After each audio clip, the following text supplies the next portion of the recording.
Tudo bem? Eu sou Tarcísio Santos, para quem não me conhece, e queria deixar uma porção da Palavra de Deus para que nós meditássemos e para quem realmente, nesse momento, possa trazer uma verdade bíblica, para que eu possa trazer uma verdade bíblica para você. E que Deus venha te abençoar com essa palavra, como tem me abençoado.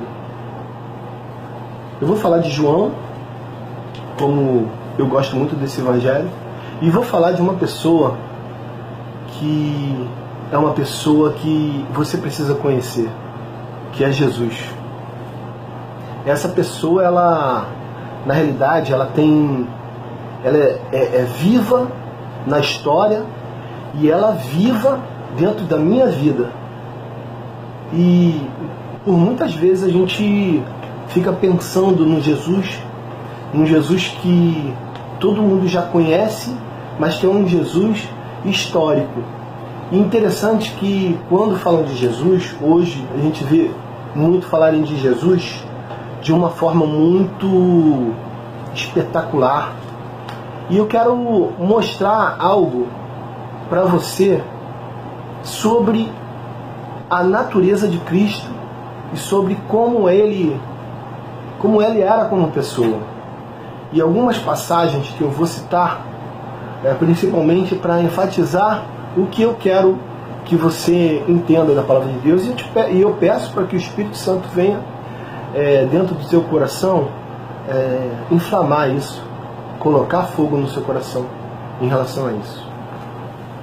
Vou falar de João 11, e é uma passagem que fala sobre a ressurreição de uma pessoa que Jesus, na realidade, gostava muito, que era amigo de Jesus, e que acontece algo interessante. E eu vou lendo e vou falando, de repente para que isso não se torne uma pregação, mas que isso se torne palavra viva em teu coração.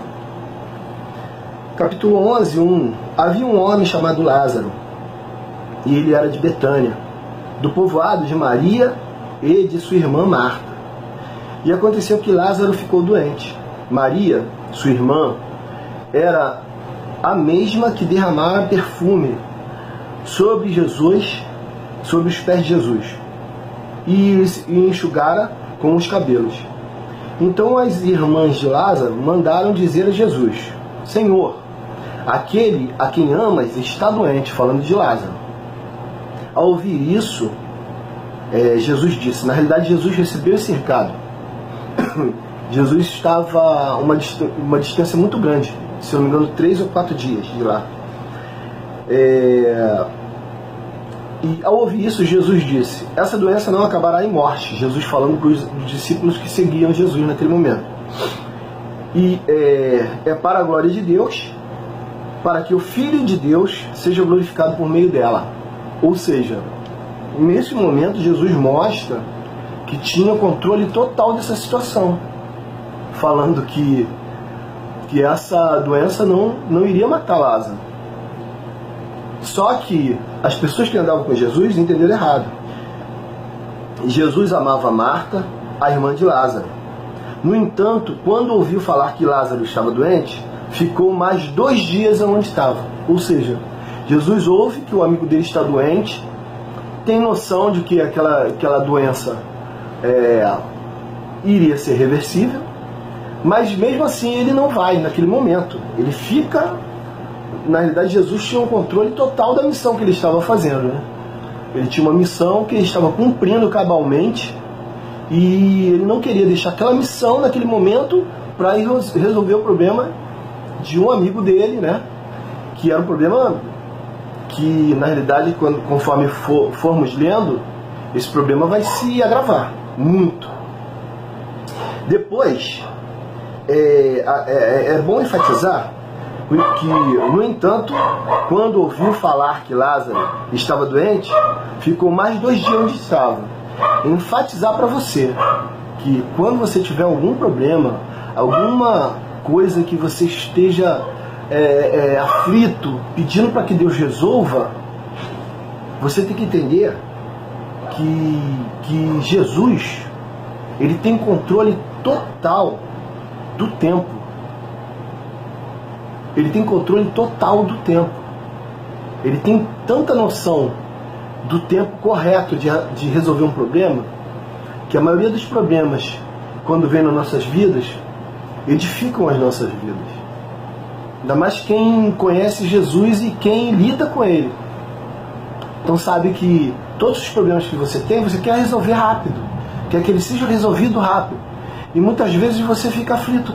Meu Deus, por que isso ainda está assim? Por que eu estou passando por isso? Aí, a noção de tempo de Deus é diferente da nossa. E esse versículo 6, ele sintetiza isso. Depois disse aos seus discípulos: vamos voltar para a Judéia. E os discípulos disseram: Mestre, há pouco os judeus tentaram apedrejar-te, e assim mesmo vai voltar para lá? Ou seja, Jesus fala para os discípulos que aquela doença não era para a morte. Os discípulos tiveram uma noção: poxa, Lázaro vai ficar bom, deixa ele lá. Só que Jesus sabia que Lázaro ia falecer e que ele iria curar. Ele iria fazer Lázaro ressuscitar. Só que os discípulos não. Os discípulos estavam com medo de voltar para lá, na realidade. Porque estavam com medo que Jesus, até da vida deles e de Jesus. Jesus respondeu: o dia não tem 12 horas? Quem anda de dia não tropeça, pois vê a luz desse mundo.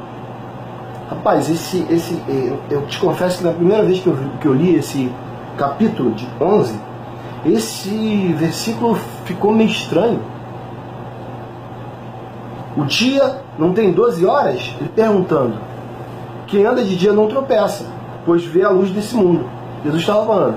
Quem anda de dia, por causa da claridade, ele não vai tropeçar. Então, você analisa o versículo anterior. Mestre, há pouco os judeus tentaram apedrejar-te. Jesus estava falando que os judeus eram cegos. Por isso que estavam fazendo isso. Os judeus não enxergavam.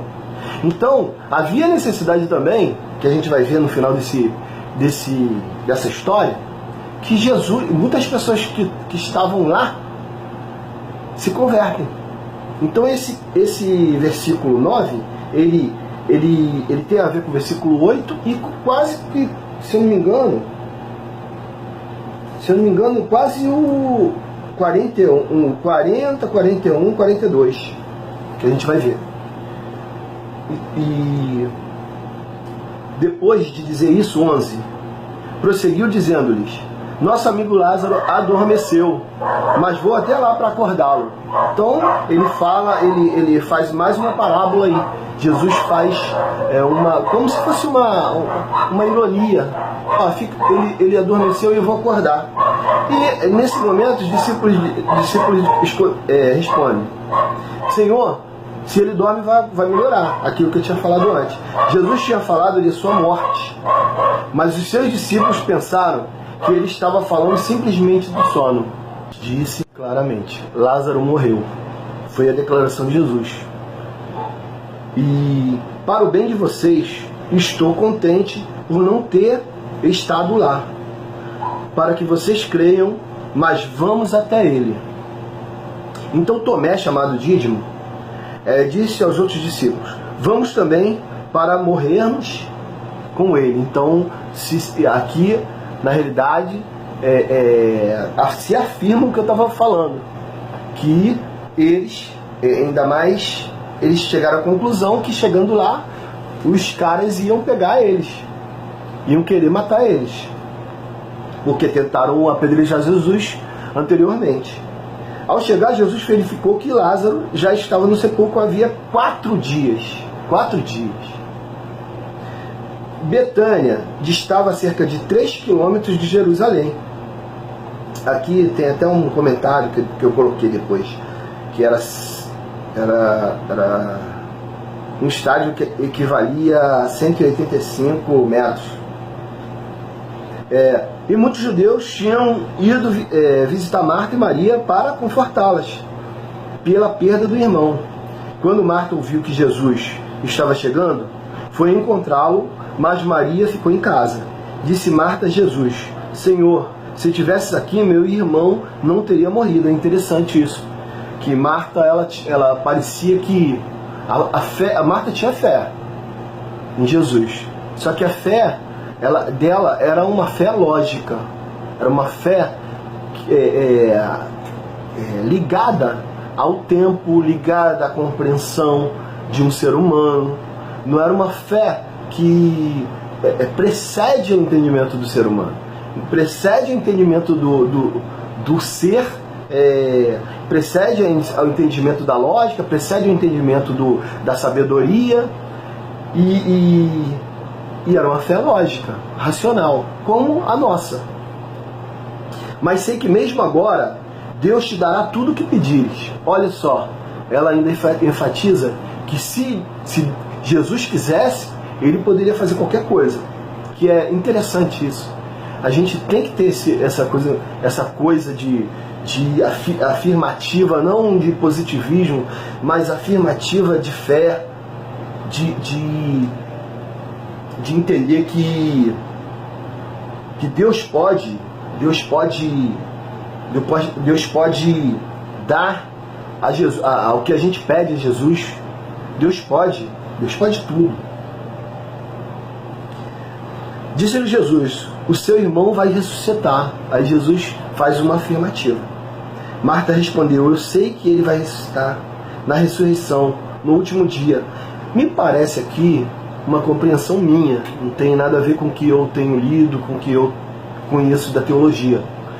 Me parece aqui que Marta meio que provoca Jesus, com o entendimento do que Jesus pregava. Jesus sempre pregava sobre o ressuscitar no último dia, que as pessoas iriam ressuscitar com ele, que é uma doutrina, né, cristã, né? Ressuscitar por causa dele. E Marta faz isso como se ela estivesse argumentando com Jesus. Disse-lhe Jesus: eu sou a ressurreição e a vida. Aquele que crê em mim, ainda que morra, viverá. Aí Jesus joga mais uma parábola na cabeça daquelas pessoas que estavam ali, de Marta. Porque, para mim, é como se ele estivesse provocando a fé de Marta. A quem vive e crê em mim não morrerá eternamente. Você crê nisso? Olha só. Aí ele pergunta. Ela respondeu: sim, Senhor. Eu tenho crido que tu és o Cristo, que tu és o ungido, que tu és quem estamos esperando, o Filho de Deus que devia vir ao mundo. E depois de dizer isso, foi para casa e, chamando à parte Maria, disse-lhe: o mestre está aqui e está chamando você. Ao ouvir isso, Maria levantou-se depressa e foi ao encontro dele. Jesus ainda não tinha entrado no povoado, mas estava no lugar onde Marta o encontrara. Jesus estava num local antes do povoado. Quando notaram que ela se levantou depressa e saiu os judeus que estavam confortando em casa, seguiram-na, supondo que ela iria ao sepulcro ali chorar, retornando para onde havia sido sepultado seu irmão. Vamos lá. Chegando ao lugar onde Jesus estava e vendo-o, Maria prostrou-se a seus pés e disse: Senhor, se tivesses aqui, a mesma coisa, né, que a Marta falou, meu irmão não teria morrido. Ao ver chorando Maria e os judeus que o acompanhavam, Jesus agitou-se no espírito e perturbou-se. Meu irmão, esse versículo talvez seja o versículo mais pesado desse capítulo. O versículo chave desse capítulo, para mim.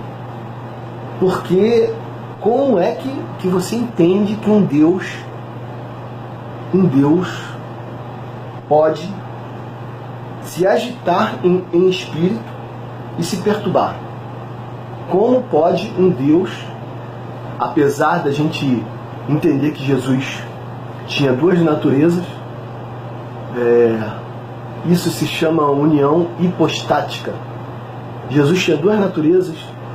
Nesse momento, a natureza humana de Jesus floresce. E ele se agita em espírito e perturbou-se, vendo aquela multidão, aquelas pessoas se compadecendo da situação das duas irmãs, que talvez fosse uma situação difícil, porque por causa do estado social da mulher na época, tinha um irmão que talvez fosse o provedor do lar, né? Abordando até aqui um pouquinho da parte social. Aí Jesus tem uma atitude, né? Uma atitude que assusta todo mundo. Onde colocaram? Perguntou ele. Vem e vê, Senhor. Responderam eles. Todo mundo naquele momento apontou, e Jesus se perturbou de coração, se incomodou, e acontece algo tremendo. Jesus chora. Jesus chorou. E aí é que eu vejo um milagre. Deus sabe como que pode, Jesus sabendo, lá no início do capítulo, há 4 dias de distância, Jesus sabia que ia curar, que ia ressuscitar Lázaro. Só que Jesus não chora porque Lázaro estava morto. Jesus se comove com a situação das pessoas se comovendo, daquele relacionamento, das pessoas naquele momento se entrelaçando na dor de Marta e Maria. E é isso que, para mim, é uma coisa preciosa dentro desse capítulo. É uma coisa muito preciosa. Mostrar que o afeto do ser humano, um pelo outro, comove o coração de Deus. Pode até perturbar o coração de Jesus. Você, quando se ressente com a dor da pessoa que é sua amiga, olha o que acontece com o coração de Jesus. Ele se perturba e toma uma atitude drástica. Naquele momento foi uma atitude que ia assustar muita gente, né? Assustou muita gente na época. Então os judeus disseram, os judeus constatam que Jesus, vejam como ele o amava, 37. Mas alguns deles disseram, ele que abriu os olhos do cego não poderia ter impedido que esse homem morresse? Sempre aquele entendimento, né, do ser humano, de que se acontecesse isso, se ele tivesse aqui, e Deus muitas vezes não está preocupado com si. Deus não está preocupado com si na nossa vida. Deus não está preocupado com a gente, ai meu Deus, se o Senhor fizesse isso, ai, se o Senhor tivesse feito isso, se eu não tivesse feito aquilo, se o Senhor não tivesse pedido. Meu irmão, para com esse si. Porque olha só o que acontece aqui. Jesus não está preocupado com si nenhum. Jesus está preocupado em tomar uma atitude na sua vida. Jesus, outra vez, profundamente comovido, foi até o sepulcro. Eu quero até que isso fique enfatizado no seu coração. Quando há uma comoção de pessoas, de você ter uma comoção por causa de uma pessoa, coloca o seu coração ao trabalho daquela pessoa, sendo resiliente, mas não por causa de ti, por causa da pessoa que você diz amar, que é seu amigo. E Jesus se comove profundamente, novamente, e vai e anda.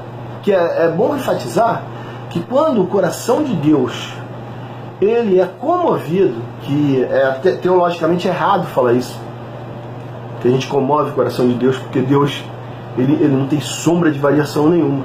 Mas aqui a palavra de Deus está falando que Jesus é comovido e toma uma atitude profundamente comovido. Essa comoção é um ponto de partida dentro do coração de Jesus para que ele, lógico, faça o que deveria, que ele de antemão já sabia que ia fazer. Mas é interessante. Aí Jesus diz, foi até o sepulcro, era uma gruta com uma pedra colocada na entrada, e Jesus disse, tire a pedra. Disse ele. Disse Marta, irmã do morto, Senhor, ele já cheira mal, Pois já faz 4 dias aí. Engraçado, aqui, o que ocorre no final, que a menina que estava cheia de fé lá quando viu Jesus, chega aqui e dá uma fora, né? Dá uma de Zé Mané. Tirem a pedra, disse ele. Aí Marta diz, Senhor, já cheira mal, o que o senhor vai fazer aí? Não dá para entender, né? A mulher que estava falando, se tu quiser, se tu pensasse, aí a gente leva a crer que de repente ela estava querendo agradar Jesus, mas é supostamente um pensamento. Disse-lhe Jesus, não lhe falei que se você cresce veria a glória de Deus? Aí Jesus parece que admoesta ela, dizendo, se você crer, verá a glória de Deus. Então tiraram a pedra. Aí todo mundo começou a rachar a pedra com a afirmativa de Jesus. Jesus olhou para cima e disse, Pai, eu te agradeço porque me ouviste. Jesus já tinha aquele milagre como certo. Te agradeço porque me ouviste. E eu sei que sempre me ouves, mas disse isso por causa do povo que está ali, para que creia que tu me enviaste. Depois de dizer isso, Jesus bradou em alta voz, Lázaro, vem para fora. O morto saiu, com as mãos e os pés envolvidos em faixa de linho e o rosto envolvido num pano. Disse-lhe Jesus, tirem as faixas dele e deixem-no ir. Isso está entre aspas, e me parece que Jesus encaminha Lázaro para fazer uma higiene. A verdade é essa, o que me parece aqui. O morto saiu com as mãos e os pés envolvidos, né? Aí ele diz, tirem as faixas e deixem dele e deixem-no ir. Muitos dos judeus que tinham vindo visitar Maria, vendo o que Jesus fizera, creram nele. Que esse 45 tem a ver lá com aquele versículo lá no início que parece que está fora de contexto. O dia não tem 12 horas, quem anda de dia não tropeça, pois vê a luz desse mundo. Jesus estava falando dele mesmo, que os judeus veriam a luz e creriam, e começariam a andar de dia, né? Porque eles estavam andando de noite. E aqui eu quero linkar com Lucas 19:41. Lucas 19, de 37 a 42 e 37 a 42. O versículo 41 também fala sobre Jesus chorando. Então, eu vou falar só o 41. Quando se aproxima e viu a cidade, Jesus chora sobre ela. Na realidade, eu estou querendo enfatizar a humanidade de Jesus. Jesus chora também, vendo Jerusalém, porque Jerusalém não se arrependeria do seu pecado. E Lucas 22, 44, antes de ser crucificado no Monte das Oliveiras, Jesus, estando angustiado, 22, 44, ele orou ainda mais intensamente. E o seu suor era como gotas de sangue que caíam no chão. Alguns teólogos falam sobre esse versículo e estudam sobre esse versículo profundamente. Dizem que o estado de Jesus se tornou um estado pós-deprimido e o sangue, e na realidade a pessoa quando está nesse tipo de estado pode até suar sangue mesmo. E alguns teólogos afirmam que Jesus estava chorando também nesse momento, só que não é registrado, mas eu queria trazer esse versículo de Lucas 22, 44 e falar sobre a nossa capacidade de perseverar nesse texto e a tristeza de Deus. Esse texto de Lucas 22, 44 fala sobre o Monte das Oliveiras, quando Jesus estava prestes a ser entregue para ser crucificado, né? Passar pelaquela moenda toda. E me parece que naquele momento ali, Jesus pede para os... Me parece não, a palavra diz que Jesus pede para os discípulos ficarem em oração enquanto ele subia, ficarem em vigília enquanto ele subia e orava, sozinho. Toda vez que Jesus voltava e estudando o texto profundamente, eu não vou falar do texto todo porque senão já vai ficar muito maçante, mas depois vocês olhem esse texto e mostra que eles não oraram nem 30 minutos. De 30 a 1 hora eles não conseguiam ficar ali acordados. Dormiram pesadamente, né? Lógico, aqui nenhuma crítica a isso, pelo contrário, Jesus se incomoda, se entristece, porque às vezes que Jesus desceu, eles estavam dormindo. Então eu quero que você entenda que você é humano e que muitas vezes Deus se entristece com o seu lado humano pesado na hora que você peca, na hora que você não tem capacidade de ser um cristão, um crente. Mas Deus, ele está aí para perdoar sempre. E foi por causa disso que ele condenou ninguém naquele momento. E adiantando agora para poder sintetizar e terminar, eu queria te dizer o seguinte: Jesus, o lado humano dele, enquanto ele estava caminhando em carne com os homens, ele mostrou que a personalidade dele. Eu creio que Jesus não mudou. Ele continua sendo o Filho de Deus, Deus que a qualquer momento ele pode se conturbar, ter um movimento em favor de você, assim como ele foi na vida de Lázaro. Ele se comoveu profundamente com as pessoas que estavam ali comovidas com a situação de Marta e Maria. É interessante que entender que Deus ele se comove com as nossas atitudes, quando a gente se coloca no lugar de outras pessoas, e ele te usa até para que o milagre dele seja feito, para a glorificação do nome dele e para a glorificação de Deus. E você quer ser uma bênção? Você quer ser uma bênção? Pense nisso.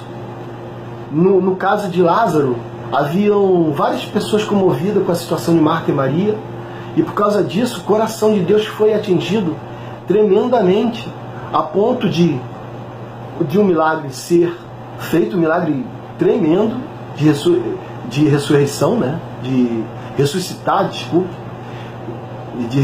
Lázaro. E eu acredito que Lázaro, daquele momento em diante, a vida de Lázaro foi uma vida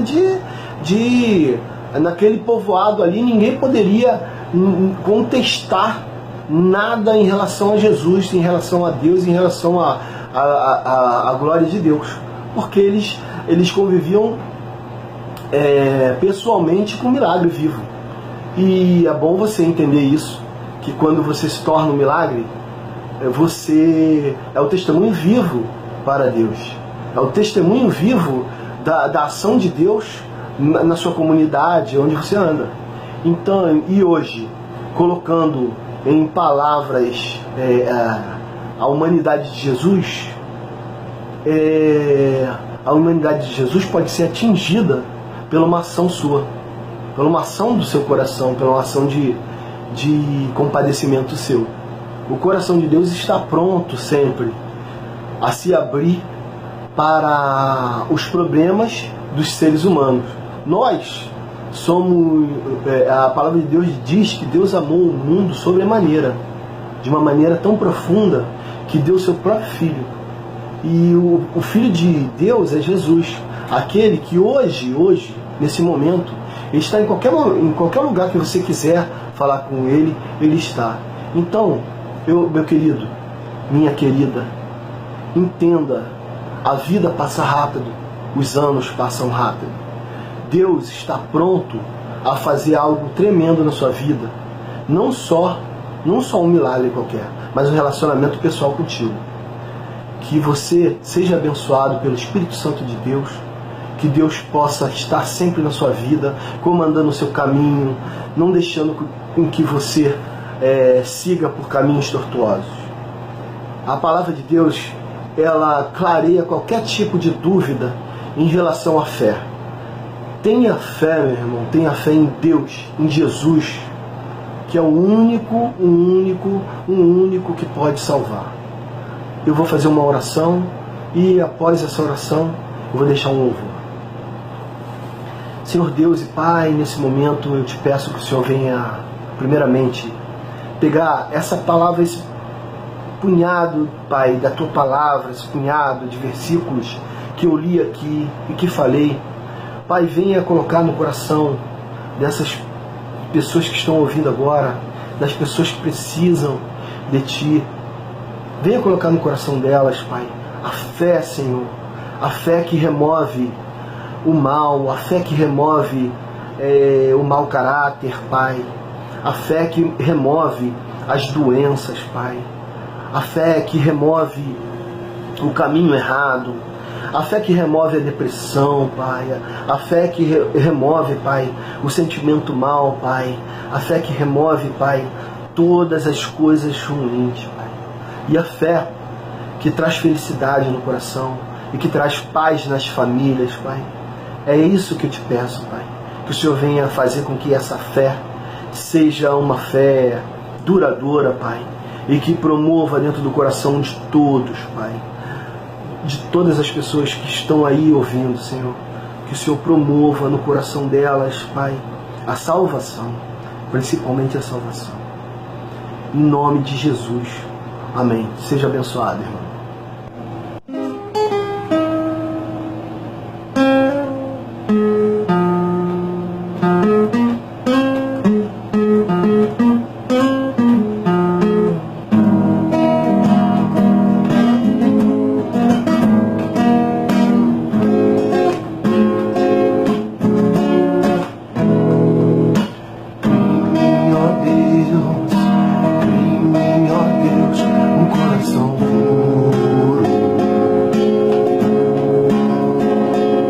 Renova o Espírito inabalável. Não retire de nós teu Espírito.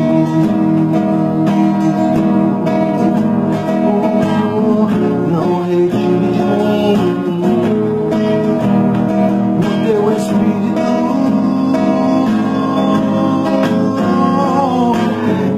Aprender com os meus erros e não mais cometê-los. Sei que não vai ser tão fácil, mas difícil é continuar no erro e viver no mesmo desespero de andar pra trás.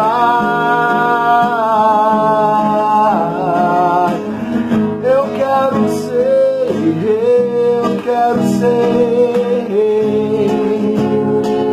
um homem segundo o coração de Deus. Eu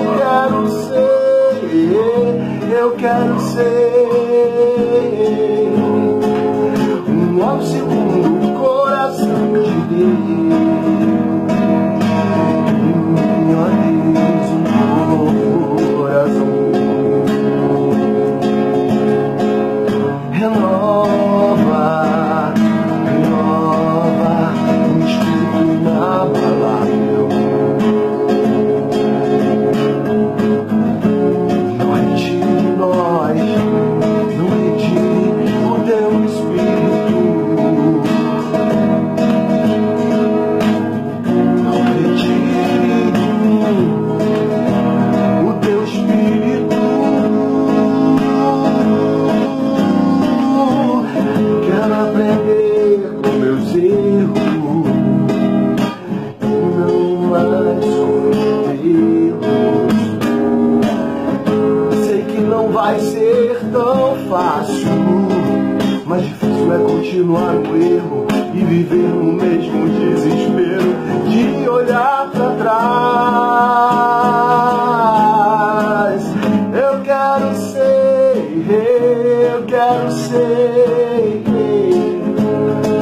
um homem segundo o coração de Deus. Eu quero ser um homem segundo o coração de Deus.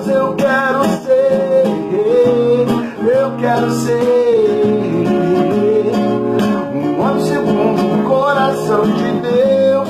Eu quero ser, eu quero ser, eu quero ser um homem segundo o coração de Deus.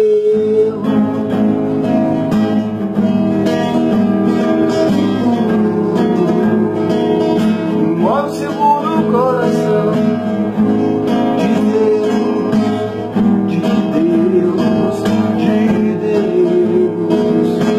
Um homem segundo o coração de Deus.